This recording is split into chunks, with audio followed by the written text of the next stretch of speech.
Mi compañero raro intentó marcarme con un emblema metálico al rojo vivo contra mi piel, así que me vengué de la forma más extrema y acabó suplicando. 6 meses después, en la graduación, me rogaba que no lo mencionara en mi discurso de mejor alumna. Tenía 13 años cuando mis padres me desheredaron, y fue el mejor día de mi vida, porque fue entonces cuando me mandaron a un internado de élite en Suiza. Hasta ese momento, mis padres habían sido increíblemente abusivos, así que incluso estar rodeada de chicos pijos blancos y sufrir síndrome del impostor constantemente era mejor que seguir viviendo en casa. Pensé que iba a ser la única que se sentiría fuera de lugar, hasta que 3 meses después conocí a mi salvación. Apareció en forma de un chico con una mochila hecha polvo y un corte de pelo casero. Se llamaba Randy. En cuanto entró al comedor, todo el mundo se quedó en silencio. Estaba a punto de invitarlo a sentarse conmigo y mis amigas, cuando de repente mi compañero de cuarto, Jake, me agarró del brazo. ¡No lo hagas! El último becado que tuvimos se robó 3 Rolex y el MacBook de alguien antes de que lo expulsaran. Quise decirle a Jake que yo sabía perfectamente lo que era no encajar, pero también recordé los almuerzos solitarios de mi primer mes antes de que me aceptaran.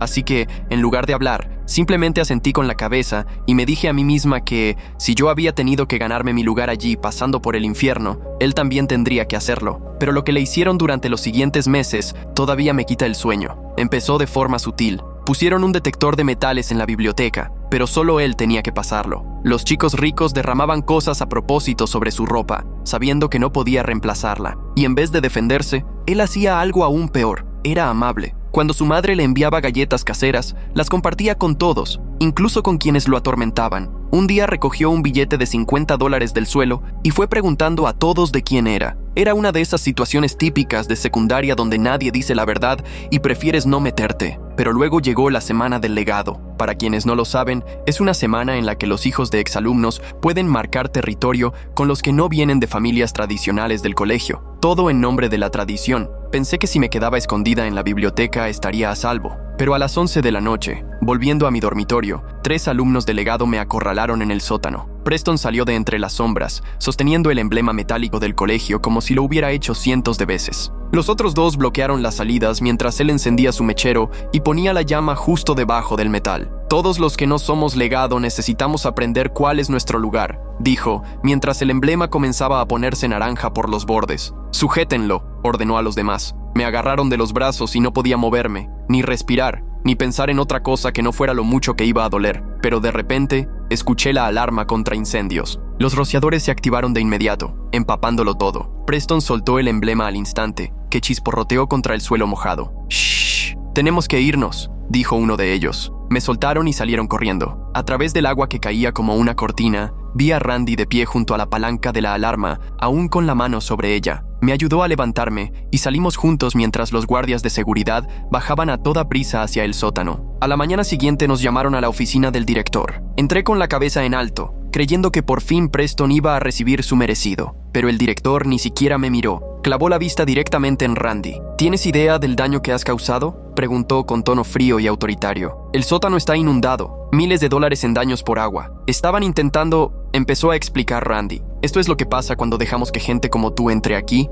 lo interrumpió el director. Puedes sacar al chico del barrio, pero no puedes sacar el barrio del chico. Un incidente más, y estás fuera. Los hombros de Randy se desplomaron mientras asentía. Nos dieron la orden de retirarnos. Pero aparentemente Preston era el regalo que no dejaba de dar, porque cuando salimos de la oficina, ahí estaba él, esperando con su pandilla de siempre. Le susurró algo a Randy que lo dejó petrificado y luego se alejó riendo. Randy no quiso decirme qué le había dicho, solo se marchó solo y cabizbajo. Intenté visitarlo, pero pasó todo el día encerrado en su cuarto con la puerta atrancada. Estaba desayunando cuando todos salieron corriendo al pasillo. Pensé que había un tiroteo o algo así, pero la multitud se dirigía al cuarto de Randy. Adentro, los guardias del campus lo estaban registrando todo de arriba a abajo. Randy estaba en una esquina, con una expresión completamente impasible. Encontramos marihuana en su cajón, anunció uno de los guardias. Para el mediodía, Randy ya estaba expulsado, sin investigación, sin preguntas. Una expulsión total. Esa misma tarde lo encontré detrás del dormitorio, metiendo sus pocas pertenencias en una bolsa de basura. Lloraba, no, sollozaba. Ese chico que había sido amable a pesar de todo lo que le hicieron,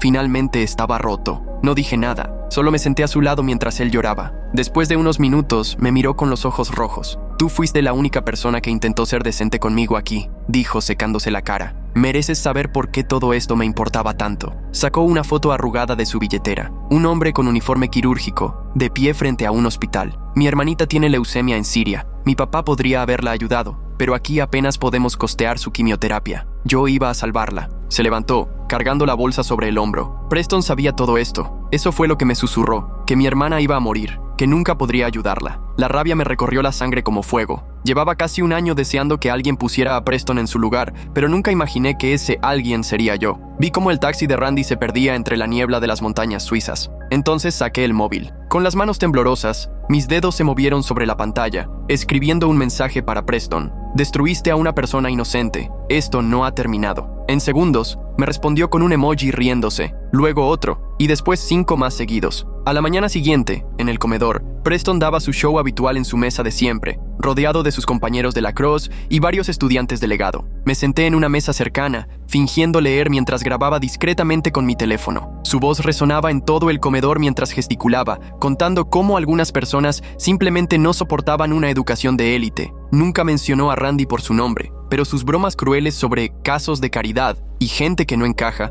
lo dejaban todo bastante claro. Cada amenaza disfrazada, cada risa burlona, lo grabé todo. Jake me encontró en nuestra habitación esa misma tarde, caminando de un lado al otro mientras revisaba las grabaciones. Cerró la puerta tras de sí y se apoyó en ella con el rostro serio. «Tienes que dejar esto», me advirtió, echando un vistazo nervioso a mi celular. «El padre de Preston es dueño de medio país. Bancos, bienes raíces, lo que se te ocurra. No puedes ganar contra ese tipo de poder». Ignoré su advertencia y pasé esa noche en el laboratorio de informática, recopilando todo lo que tenía. Grabaciones, marcas de tiempo, testimonios que había estado reuniendo. Le envié todo por correo electrónico a la junta directiva del colegio y a la familia de Randy, pulsando enviar con una sensación de satisfacción. Esa sensación se desmoronó al instante con la respuesta automática. Todas las quejas deben presentarse a través de los canales administrativos correspondientes. Por favor, contacte a su asesor de casa para recibir asistencia. La asamblea matutina trajo otro golpe. Intenté acceder a mi correo para ver si había alguna respuesta, pero la pantalla se volvió roja. Cuenta suspendida por uso inapropiado de recursos escolares. El estómago se me hundió. Me di cuenta de que el departamento de informática ya se había movido en mi contra. Preston me acorraló en un salón vacío después de la asamblea, con Marcus a su lado como guardaespaldas.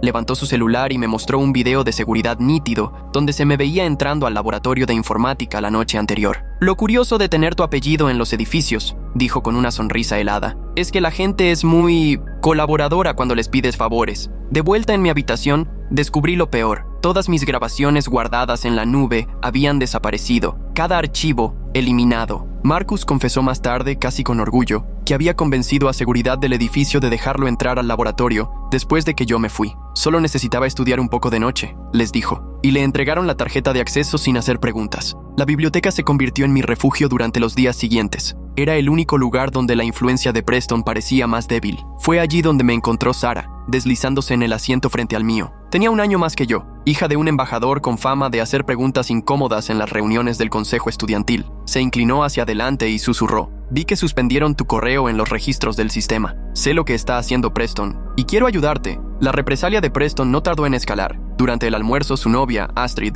pasó junto a mi mesa con una taza de café llena. Tropezó justo en el momento exacto, y todo el contenido se volcó sobre mi mochila con la laptop dentro. El café se filtró de inmediato, y escuché cómo los circuitos comenzaban a chispear. La disculpa de Astrid fue tan falsa como su expresión de preocupación, acompañada de una sonrisa sarcástica que hacía juego con la de Preston. Esa misma tarde, encontré una nota deslizada por debajo de la puerta de mi habitación. La caligrafía era pulcra, precisa. «Deja esto, o terminarás como Randy. Sabemos sobre tu historial psicológico antes de ingresar. Sentí que la sangre se me helaba. Esos archivos se suponía que eran confidenciales, informes de la terapia que necesité después del abuso de mis padres. De algún modo, Preston había accedido a ellos». Sarah demostró lo valiosa que era. Al día siguiente, me pasó una memoria USB durante el cambio de clases, con una expresión perfectamente neutral. Más tarde, sola en mi cuarto, descubrí lo que había estado recopilando. Sus propias grabaciones del acoso de Preston, capturas de mensajes sospechosos entre él y Marcus,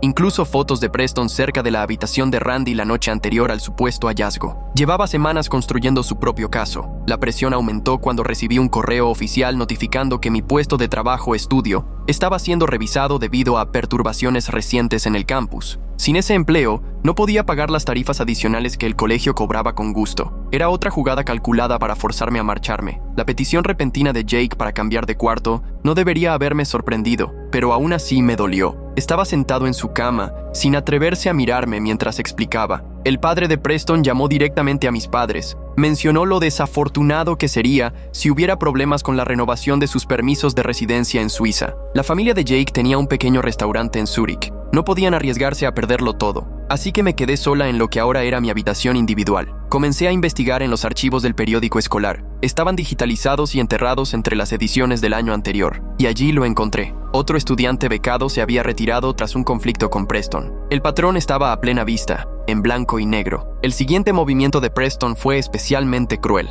Empezó a salir con Emma, mi compañera de estudio en cálculo. Era la única persona que entendía lo suficiente del material avanzado como para ayudarme a prepararme para los exámenes finales. De repente, siempre estaba muy ocupada con Preston para poder reunirse, y sus excusas sonaban tan ensayadas que resultaban insultantes. Hasta el personal de la cafetería pareció volverse en mi contra. Las comidas especiales que pedía por mis alergias severas empezaron a desaparecer misteriosamente. Los trabajadores encogían los hombros con falsas disculpas, alegando que, seguramente se les había olvidado, apartar una para mí. El restaurante más cercano que podía atender mis restricciones alimentarias estaba a 20 minutos caminando, caro y nada práctico. Intenté una vía más oficial. Programé una cita con la doctora Hoffman, la orientadora del colegio. Escuchó mis preocupaciones con una sonrisa condescendiente, tomando notas que parecían más garabatos que otra cosa. Al final, se recostó en su silla y me sugirió que tal vez estaba experimentando dificultades de adaptación y pensamientos paranoides. No supe hasta más tarde que ella estaba saliendo con el tío de Preston.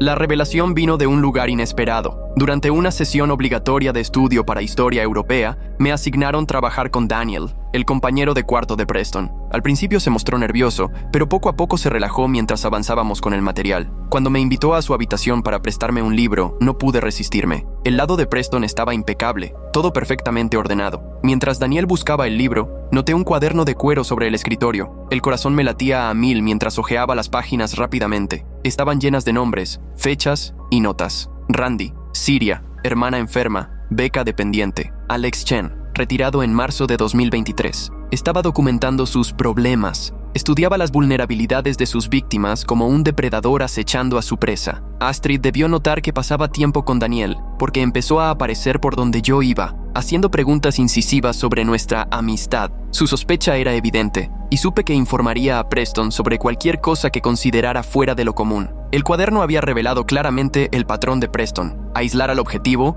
aplicar presión desde múltiples frentes y luego eliminarlo del colegio. Era un sistema metódico, calculado, y ya había funcionado al menos 2 veces. Comprender su modus operandi no lo hacía más fácil de contrarrestar. Marcus se me acercó una tarde, en privado, cerca de los campos de deporte. Miró a su alrededor antes de hablar. Su confianza habitual había desaparecido, reemplazada por culpa evidente. Confesó que se sentía mal por lo de Randy, pero que estaba aterrado de perder su propia beca. Su familia lo había sacrificado todo para enviarlo allí. Vi una oportunidad. Le mostré con cuidado parte de la evidencia del cuaderno de Preston, explicando cómo funcionaba el sistema de acoso. El rostro de Marcus palideció al ver su propio nombre en una de las listas, marcado como riesgo potencial, vigilar. Preston debió haber notado el cambio de actitud de Marcus, porque pronto le puso a prueba. Marcus me confesó que Preston le había pedido que vigilara mis comunicaciones, que le informara con quién hablaba y qué estaba planeando. El simple hecho de que me estuviera contando eso significaba que algo en él había cambiado. Y ese cambio se volvió público cuando Sarah se levantó durante una reunión del consejo estudiantil y cuestionó directamente por qué Randy había sido expulsado sin una investigación adecuada. La sala se quedó en completo silencio. El profesor asesor intentó cerrar el tema, pero Sarah insistió, enumerando con calma todas las inconsistencias de la versión oficial. No señaló a nadie en concreto, pero el mensaje era claro. Preston observaba desde el fondo del salón, con la mandíbula tensa. Esa noche, al regresar a mi dormitorio, sentí una mezcla extraña de esperanza y temor. Estábamos construyendo algo, Sarah, Marcus y yo. Teníamos pruebas, aliados y el comienzo de una estrategia. Pero Preston tenía dinero, contactos y años de experiencia destruyendo a todo aquel que lo desafiaba. La verdadera batalla apenas estaba comenzando. El siguiente intento de Preston por desacreditarme llegó a través de las redes sociales. comenzaron a circular publicaciones falsas en Instagram y Twitter con mi nombre, difundiendo rumores maliciosos sobre miembros del personal. Decían que había presenciado conductas inapropiadas por parte de profesores, con detalles inventados que sonaban lo suficientemente creíbles como para generar preocupación. En cuestión de horas, padres alarmados comenzaron a llamar al colegio exigiendo respuestas. Reconocí el patrón de escalada por las notas del diario de Preston. Ya no se trataba solo de silenciarme, ahora intentaba convertirme en alguien tóxica, alguien que el colegio tendría que expulsar para proteger su reputación. Pasé la noche documentando las cuentas falsas, haciendo capturas de pantalla con metadatos que demostraban que todas habían sido creadas recientemente y desde el mismo rango de IP. La mañana siguiente trajo una aliada inesperada. El señor Petrov, el conserje que llevaba más de 20 años trabajando en el colegio, me detuvo después del desayuno. Sus manos arrugadas temblaban levemente mientras miraba a su alrededor, asegurándose de que estuviéramos solos. En un inglés mezclado con alemán, me explicó que había visto a Preston cerca de la habitación de Randy la noche antes de que encontraran las sustancias. Estaba arreglando una lámpara en el pasillo y vio cómo Preston se deslizaba dentro con algo en la mano. La hora coincidía exactamente con la sesión obligatoria de estudio a la que Randy había asistido. Emma me encontró en la biblioteca esa tarde, con la cara roja de furia. Había descubierto el diario de Preston durante una de sus citas de estudio, específicamente las páginas sobre ella. Había escrito notas detalladas sobre sus fortalezas académicas, la situación financiera de su familia y cómo salir con ella me aislaría de la única persona que me ayudaba con cálculo. Lo había confrontado, y la respuesta indiferente de él, diciendo que solo era una herramienta más, destrozó cualquier sentimiento que pudiera haber tenido. Ahora quería ayudarnos. Trabajé con el señor Petrov para redactar un testimonio formal de lo que había visto. Hicimos varias copias y las guardamos en distintos lugares del campus. Sara sugirió dejar una con sus padres en la embajada, otra con una profesora comprensiva y una tercera en una caja fuerte en el banco del pueblo. Estábamos aprendiendo a proteger nuestras pruebas con mayor cuidado. La seguridad del campus resultó inútil. Intenté presentar una denuncia formal, pero me dijeron que sin evidencia física no podían investigar algo que ya había ocurrido. Las sustancias plantadas habían sido destruidas según la política escolar. El jefe de seguridad, un hombre que llevaba 15 años trabajando en la institución, parecía sinceramente apenado, pero explicó que sus manos estaban atadas por el protocolo. Nuestra alianza se consolidó durante una reunión nocturna en la habitación individual de Sara. Marcus se había comprometido del todo tras descubrir que estaba en la lista de Preston como posible problema. Emma aportó sus propias grabaciones de conversaciones con Preston, donde él hablaba con naturalidad sobre su filosofía de limpiar la casa. Ya no éramos estudiantes aislados, éramos una resistencia organizada. Investigando el incidente del año anterior, descubrimos paralelismos inquietantes. El estudiante becado que se había retirado, un chico vietnamita, había vivido exactamente lo mismo: aislamiento, acusaciones falsas, salida repentina. Sus redes sociales estaban inactivas desde entonces, pero Emma logró encontrar una antigua publicación de Instagram en la que escribía crípticamente: "Cuando el poder protege al poder, la verdad deja de importar". Esa publicación se volvió viral dentro de nuestra pequeña comunidad. Cuando Sara la compartió de nuevo, otros estudiantes comenzaron a contar sus propias historias sobre Preston. Ninguna tan extrema como acusaciones falsas, pero sí un patrón claro de crueldad constante, trabajos destruidos, rumores esparcidos, exclusiones sociales organizadas. El alcance de su poder era más amplio de lo que imaginábamos. Luché contra las ganas de publicar todo lo que teníamos. Sara me aconsejó paciencia. Explicó que necesitábamos un caso a prueba de balas. Un movimiento prematuro le daría tiempo al padre de Preston para usar sus recursos y enterrarnos. Teníamos que ser estratégicos, meticulosos y absolutamente certeros. La visita repentina del padre de Preston al campus fue una señal de alerta. Oficialmente venía para una reunión de donaciones, pero el momento era demasiado conveniente. Recorrió las instalaciones junto con el director, su presencia un recordatorio silencioso del poder financiero de su familia. Varios miembros del consejo se unieron a él en el almuerzo, y Preston se aseguró de estar siempre a su lado, el hijo perfecto. Marcus se arriesgó enormemente grabando a Preston durante una reunión del equipo de lacrosse. Preston, confiado entre sus compañeros, se jactó de mantener los estándares del colegio y de mantener fuera a quienes no pertenecen. Su racismo y clasismo salieron a la luz sin filtros, explicando cómo cierto tipo de personas no estaban hechas para una educación de élite. Varios jugadores se veían incómodos, pero ninguno se atrevió a enfrentarlo. La traición de Astrid tomó a todos por sorpresa, incluido Preston. Había encontrado su propio nombre en el diario, con anotaciones sobre los contactos de su familia y cómo manipularlos. Descubrir que había sido utilizada desde el principio de la relación la golpeó con fuerza. Nos entregó los archivos de respaldo de Preston, a los que él, de manera increíblemente imprudente, le había dado acceso mientras ella lo ayudaba con sus solicitudes universitarias. El intento de Preston de comprar mi silencio fue casi insultante por lo obvio. Se me acercó después de la cena y me ofreció asegurarme la graduación con honores si abandonaba todo. Podía embellecer mis solicitudes universitarias con cartas de recomendación de miembros del consejo y exalumnos influyentes. Solo tenía que dejar la investigación y convencer a los demás de hacer lo mismo. Mi negativa lo tomó por sorpresa. De verdad creía que todo el mundo tenía un precio. Los archivos que Astrid nos entregó revelaron el verdadero alcance de la operación de Preston. Mantenía expedientes detallados sobre docenas de estudiantes, clasificándolos por nivel de amenaza y vulnerabilidad. Capturas de pantallas de publicaciones comprometedoras en redes sociales,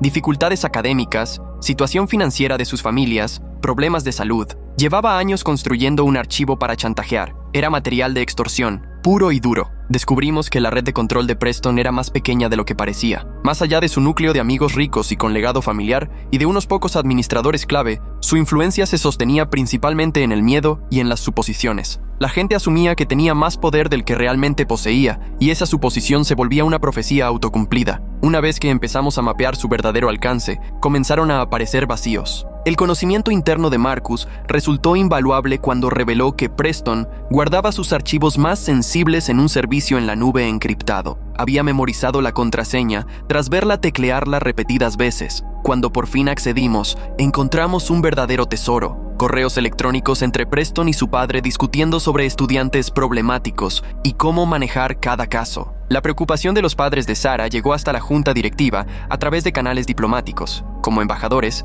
no podían intervenir directamente, pero sí expresar su inquietud por los patrones de acoso que afectaban la educación de su hija. Otros padres comenzaron a hacer preguntas similares, especialmente después del fin de semana de visitas familiares. Las revelaciones se esparcieron entre las redes de padres. Nuestra alianza se fortalecía a través de la adversidad. Las sesiones estratégicas nocturnas en la habitación de Sarah se convirtieron en un refugio donde podíamos hablar libremente y planear nuestros próximos pasos. Compartimos nuestras propias historias de sentirnos como extraños, y me di cuenta de que ninguno de nosotros encajaba realmente en la definición de Preston sobre quién merecía estar en la escuela. Esa experiencia compartida nos unió. Me mantuve firme en mis principios, incluso cuando se presentaron ventajas tácticas. La información vergonzosa que Preston había recolectado sobre estudiantes inocentes podría habernos servido como moneda de cambio, pero usarla nos habría puesto al mismo nivel que él. Acordamos enfocarnos solo en pruebas de sus malas acciones, no en dañar a otros por accidente. La compostura de Preston comenzó a resquebrajarse bajo presión. Durante la clase de gimnasia, alguien mencionó el nombre de Randy, y Preston explotó, diciendo que Randy se merecía lo que le pasó. Varios estudiantes lo oyeron y el rumor se esparció rápidamente. Su máscara de inocencia empezaba a caerse. 5 testigos independientes se presentaron confirmando que habían visto a Preston cerca de la habitación de Randy aquella noche. 2 eran estudiantes con legado familiar que habían guardado silencio por miedo, pero que ya no podían seguir soportando lo que había pasado. Sus testimonios tenían peso, porque no ganaban nada hablando, y sí arriesgaban mucho. El equipo de lacrosse comenzó a distanciarse poco a poco de Preston. Después de que Marcus compartiera la grabación con su discurso habitual, varios jugadores empezaron a preguntarse si realmente querían estar asociados con esos valores. La cohesión del equipo se resquebrajó cuando se trazaron líneas morales. Los profesores comenzaron a notar patrones que antes pasaban desapercibidos. Los estudiantes becados que Preston había apuntado en su radar siempre terminaban abandonando la escuela bajo circunstancias sospechosas. Las reuniones del profesorado se volvieron tensas, mientras algunos docentes se preguntaban si,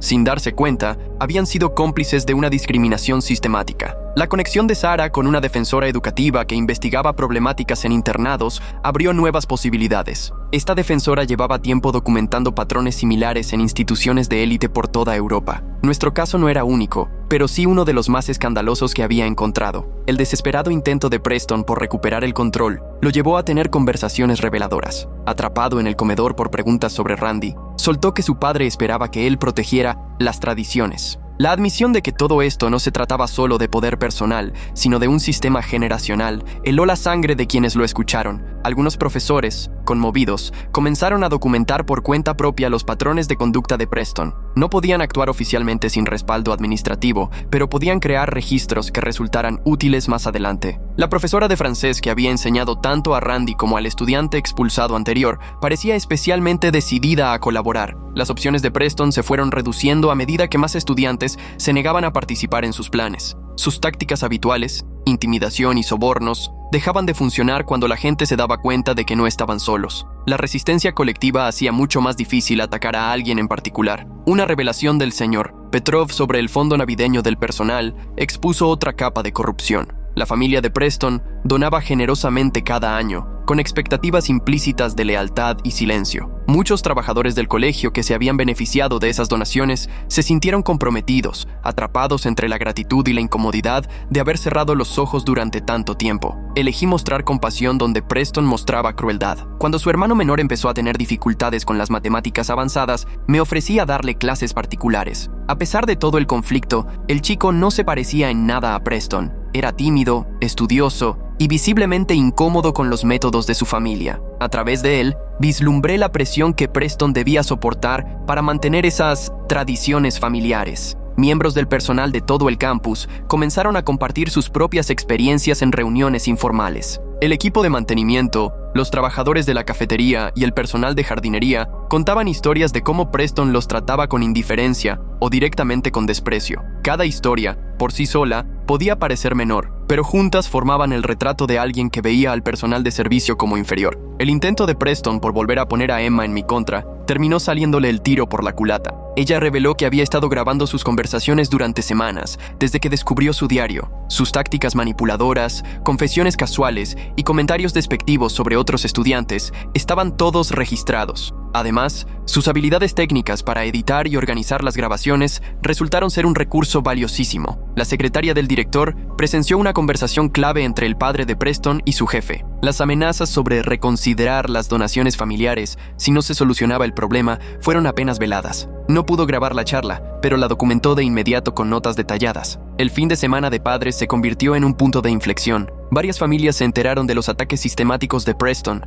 Estudiantes que hasta entonces habían callado por miedo, por fin contaron a sus padres lo que realmente pasaba. La revelación de que sus hijos habían vivido atemorizados por culpa del poder de un solo estudiante conmocionó a muchas familias que siempre habían creído que el colegio era un entorno seguro. Nuestra alianza reunió todo en un expediente completo. Testimonios, grabaciones, documentación y evidencias llenaban cientos de páginas. Las habilidades organizativas de Sarah permitieron construir una narrativa clara que mostraba no incidentes aislados, sino un abuso de poder sistemático. Hicimos múltiples copias y las almacenamos de forma segura. La junta directiva tenía programada una reunión para la semana siguiente, donde se votaría sobre nuevas políticas de becas. El padre de Preston presidía el comité que proponía requisitos más estrictos y procedimientos de expulsión más ágiles. El momento no era coincidencia, era su intento de legitimar lo que venían haciendo de forma encubierta. Durante la asamblea matutina, la seguridad habitual de Preston comenzó a tambalear cuando notó a los estudiantes aliados sentados juntos. La representación visual de una oposición unida lo descolocó. Su típica sonrisa arrogante desapareció cuando se dio cuenta de que su estrategia de aislamiento había fracasado. Mientras tanto,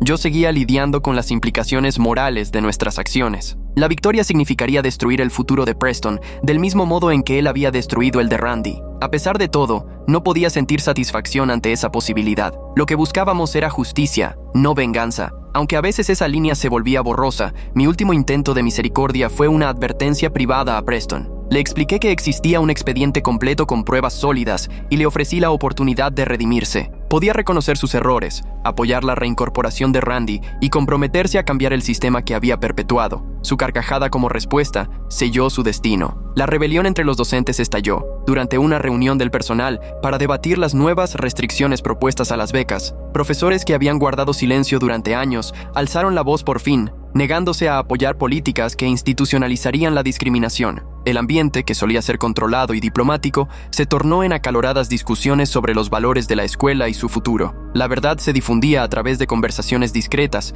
de uno a uno, en lugar de acusaciones públicas. Ese enfoque de base evitó que el padre de Preston pudiera imponer una narrativa alternativa. Cuando llegó para intentar contener el escándalo, el relato ya se había extendido por toda la comunidad escolar. La desesperación de Preston lo llevó a cometer su mayor error. Mientras su padre se reunía con los administradores, Preston intentó colocar objetos incriminatorios en mi habitación, pero Marcus me había advertido y yo había instalado una cámara para grabar el intento. Las cámaras de seguridad también lo captaron entrando en mi cuarto con un paquete sospechoso. La evidencia era abrumadora. Cuando los encargados de seguridad del campus revisaron las grabaciones, ni siquiera ellos pudieron ignorar una conducta criminal tan evidente. El intento de Preston por inculparme se convirtió en la prueba irrefutable de sus métodos. El exestudiante becado de Vietnam aceptó testificar sobre su experiencia mediante videollamada. Le temblaban las manos mientras relataba el acoso sistemático, las pruebas falsas y la presión que lo obligó a retirarse. Los padres de Sarah organizaron la conexión segura a través de canales diplomáticos, garantizando que la familia de Preston no pudiera rastrearlo ni intimidarlo. Durante la reunión de emergencia de la junta directiva, el padre de Preston retiró su amenaza de retirar donaciones tras ver las pruebas recopiladas. Los miembros de la junta que antes se doblegaban ante su influencia finalmente se plantaron, al ser confrontados con documentación de comportamientos delictivos. El ambiente en la sala cambió drásticamente cuando comprendieron su propia responsabilidad en haber permitido la discriminación sistemática. Mi antiguo grupo de amigos comenzó a reunirse a mi alrededor mientras la verdad se propagaba por el campus. Estudiantes que se habían alejado por miedo comenzaron a acercarse con disculpas y muestras de apoyo. La dinámica en el comedor cambió de la noche a la mañana. La mesa habitual de Preston quedó vacía, solo ocupada por sus seguidores más leales. La familia anfitriona de Randy en el pueblo ofreció testimonios sobre su conducta ejemplar durante su estancia con ellos. Se sintieron horrorizados al enterarse de las falsas acusaciones relacionadas con sustancias ilegales y querían ayudar a limpiar su nombre. Su disposición a enfrentarse a la familia más poderosa de la escuela inspiró a otros miembros de la comunidad a alzar la voz. Nuestra alianza presentó todo el expediente de pruebas al comité de padres durante su sesión de emergencia. Las habilidades organizativas de Sarah brillaron mientras guiaba a los asistentes a través del patrón sistemático de acoso, la colocación de pruebas falsas y la corrupción institucional que lo permitió. Padres que creían que sus hijos estaban seguros en esta institución de élite salieron de la reunión exigiendo acciones inmediatas. La madre de Preston llegó al campus después de revisar las pruebas presentadas en la reunión. Su enfrentamiento con su esposo, dentro de la oficina del director, se escuchaba incluso a través de la puerta cerrada. Le exigió que dejara de proteger a su hijo de las consecuencias, amenazando con hacerlo todo público si la familia seguía obstruyendo la justicia. La documentación evidenciaba un patrón claro de persecución contra estudiantes becados durante 3 años. Cada caso seguía el mismo ciclo: aislamiento, presión por múltiples canales, acusaciones falsas y retiro forzado. La Junta no podía seguir ignorando una discriminación tan sistemática al ser confrontada con pruebas tan contundentes. Las votaciones de emergencia durante esa reunión resultaron en decisiones unánimes para revisar todos los casos de estudiantes becados que habían abandonado la escuela en los últimos 3 años. Las preocupaciones legales por posibles demandas forzaron la acción. Varios padres amenazaron con retirar a sus hijos y emprender acciones judiciales si el colegio no abordaba con seriedad el abuso institucionalizado. El padre de Preston hizo un último y desesperado intento por salvar la situación. Amenazó con usar sus contactos para destruir mi futuro, alegando que podía garantizar que ninguna universidad me aceptara. Su voz retumbaba por el pasillo mientras vociferaba sobre becados desagradecidos que no sabían cuál era su lugar. En los días siguientes, misteriosamente varias universidades de élite informaron haber perdido mis solicitudes. Las oficinas de admisiones alegaban problemas técnicos o documentos faltantes, pero el patrón era demasiado consistente como para considerarlo una coincidencia. La influencia del padre de Preston llegaba más lejos de lo que habíamos anticipado, aunque no tanto como él creía. Los miembros de la alianza comenzaron a recibir amenazas anónimas sobre secretos personales que podrían ser revelados. Marcus recibió notas advirtiendo sobre el estatus migratorio de su familia. Sarah recibió mensajes insinuando consecuencias sobre las asignaciones diplomáticas de sus padres. La desesperación detrás de esas amenazas mostraba cuán acorralada se encontraba la familia de Preston. Marcus vaciló brevemente ante la presión cuando sus padres lo llamaron, aterrorizados ante la posibilidad de ser deportados. Pero tras una larga noche de reflexión, se mantuvo firme, reconociendo que ceder solo perpetuaría el ciclo de abuso. Su valentía inspiró a otros que también habían sido amenazados. La defensora educativa, con quien los padres de Sara nos habían puesto en contacto, se preparó para hacer públicas todas las pruebas si la Junta no actuaba con firmeza. La amenaza de una exposición externa finalmente motivó a la administración a ir más allá del control de daños y tomar medidas reales. Pero antes de que pudiéramos ejecutar ese plan, Preston cometió su error más crítico. Intentó intimidar directamente a los padres diplomáticos de Sara, sin darse cuenta de las implicaciones legales y diplomáticas de amenazar a personal de embajada. Ese exceso de arrogancia activó protocolos de denuncia obligatorios que sacaron el asunto de las manos del colegio. La denuncia formal presentada por los padres de Sara, a través de canales diplomáticos, activó una revisión automática de todas las expulsiones recientes. El Ministerio de Educación de Suiza no podía ignorar la posibilidad de discriminación en una institución que albergaba estudiantes internacionales. La investigación se expandió más allá del alcance de la familia de Preston. Durante la audiencia ante la Junta, Preston negó todo, afirmando que habíamos orquestado una conspiración elaborada en su contra. Pero enfrentado a las grabaciones de seguridad, los testimonios y su propio diario documentando el acoso sistemático, sus negaciones carecían de peso. Incluso el abogado de su padre le recomendó aceptar un acuerdo negociado. La revisión de correos electrónicos ordenada tras la denuncia diplomática reveló las propias comunicaciones del padre de Preston, donde hablaba abiertamente de mantener los estándares y proteger las tradiciones. Sus mensajes a los miembros de la Junta discutían explícitamente la necesidad de excluir a estudiantes que no encajaban en su visión de la cultura escolar. Estas comunicaciones demostraban una corrupción institucional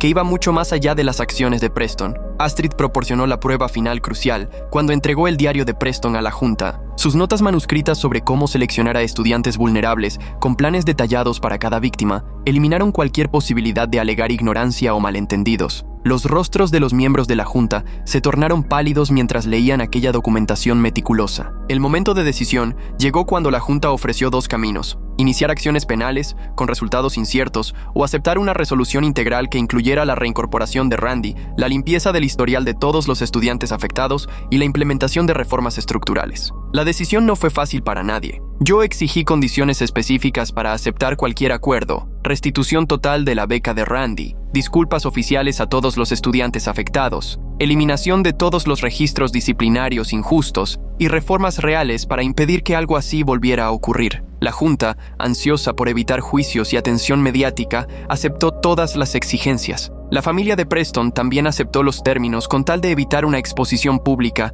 y una investigación más profunda. Su abogado negoció discretamente, sabiendo que los cargos penales por colocación de pruebas falsas y acoso sistemático destruirían por completo el futuro de Preston. El acuerdo incluía el retiro inmediato de Preston y el compromiso de su familia de financiar programas ampliados de becas. El último intento de manipulación de Preston ocurrió durante la reunión final. Alegó que yo lo había orquestado todo por celos, que había manipulado pruebas y que había puesto a todos en su contra. Pero, rodeado de testigos y enfrentado a sus propios escritos y grabaciones, sus acusaciones no tuvieron peso. Incluso sus seguidores más cercanos lo abandonaron cuando la evidencia se volvió innegable. Los estudiantes con legado que habían participado en sus planes se distanciaron de inmediato, afirmando ahora que siempre se sintieron incómodos con sus métodos. La rapidez con la que lo traicionaron dejó en claro lo superficial que había sido su lealtad. Randy regresó al campus 3 semanas después, con su beca completamente restituida y su expediente limpio. La escuela honró su admisión original al programa Pre-Med de Yale, y la oficina de admisiones confirmó que su plaza seguía disponible. Su dignidad serena durante el regreso impresionó a todos los que habían sido testigos de su expulsión injusta. Preston se retiró del colegio sin fanfarria. Su familia gestionó todo a través de sus abogados. Como parte del acuerdo, su familia creó un nuevo fondo de becas específicamente para refugiados sirios. Aunque insistieron en mantener el anonimato, la ironía no pasó desapercibida para quienes conocían toda la historia. El director anunció su retiro anticipado al final del ciclo escolar, alegando motivos personales. Varios administradores clave que habían permitido la discriminación sistemática fueron reasignados o animados a buscar nuevas oportunidades fuera del colegio. La salida de esa vieja guardia abrió espacio para una reforma genuina. Se implementaron nuevas políticas que ofrecían protecciones reales a los estudiantes becados, sistemas anónimos de denuncia, protocolos obligatorios de investigación y comités de supervisión con representación estudiantil reemplazaron el antiguo modelo de deferencia hacia los grandes donantes. Los cambios llegaron demasiado tarde para evitar el sufrimiento de Randy, pero sí servirían para proteger a los futuros estudiantes. Los miembros de la alianza fuimos elegidos para distintos cargos de liderazgo estudiantil, al ser reconocidos por nuestros compañeros como quienes destaparon la corrupción. Yo gané la presidencia del Consejo Estudiantil con una plataforma de reformas apoyada por estudiantes becados, internacionales e incluso por algunos con legado familiar que querían un cambio real. 6 meses después, en la graduación, Randy pronunció el discurso de despedida como salutatorian. Habló con elocuencia sobre la resiliencia, la justicia y el poder de la unidad frente a la opresión sistémica. Su admisión a la Facultad de Medicina de Yale ya estaba confirmada, y el tratamiento de su hermana progresaba bien gracias a una donación anónima que todos sabíamos que provenía de la madre de Preston, horrorizada por la crueldad de su hijo. Los miembros de la alianza seguimos unidos durante el resto del tiempo en la escuela y más allá. Sara estudió Derecho Internacional, inspirada por su rol en la lucha por la justicia. Marcus obtuvo una beca completa para el MIT, con su confianza restaurada tras enfrentarse al poder. Emma se dedicó al periodismo, decidida a exponer injusticias estructurales. El señor Petrov recibió reconocimiento por su valentía al decir la verdad, y el personal en general se sintió empoderado para denunciar abusos sin temor a represalias. La transformación del colegio fue gradual, pero auténtica. El mérito comenzó a pesar más que el dinero, y la diversidad pasó de ser un blanco de ataque a una fortaleza institucional. Se retiró el detector de metales de la biblioteca, y tradiciones tóxicas como la Semana del Legado fueron abolidas. Demostramos que, a veces, la mejor venganza no es destruir a tus enemigos, sino construir un futuro mejor para quienes vienen después. Mientras cruzaba el escenario para recibir mi diploma, pensé en aquella niña de 13 años que había llegado escapando del abuso y en el chico aterrorizado que había activado una alarma para salvarme de la crueldad de Preston. Randy y yo habíamos encontrado nuestro lugar, no conformándonos a sus estándares, sino negándonos a aceptar la injusticia. La escuela que intentó quebrarnos nos había transformado en personas capaces de cambiarla. La familia de Preston siguió donando al colegio, pero su influencia tenía ahora límites claros. La Junta había aprendido que proteger abusadores salía demasiado caro y que la verdadera excelencia consistía en abrir espacio a todos los estudiantes con talento, sin importar su origen. No fue un final perfecto. Preston no enfrentó cargos penales y el trauma que causó no podía borrarse. Pero rompimos el ciclo, expusimos el sistema y nos aseguramos de que ningún futuro Preston pudiera operar con tanta impunidad. El momento más gratificante llegó en una conversación tranquila con Randy, después de la graduación. Me agradeció por haber luchado por él cuando él no podía hacerlo. Yo le recordé que él me había salvado primero. Aquella noche en el sótano, ambos aprendimos que enfrentarse al poder era posible, si nadie se atrevía a enfrentarlo solo. Esa lección, más que cualquier diploma, fue la verdadera educación que nos llevamos.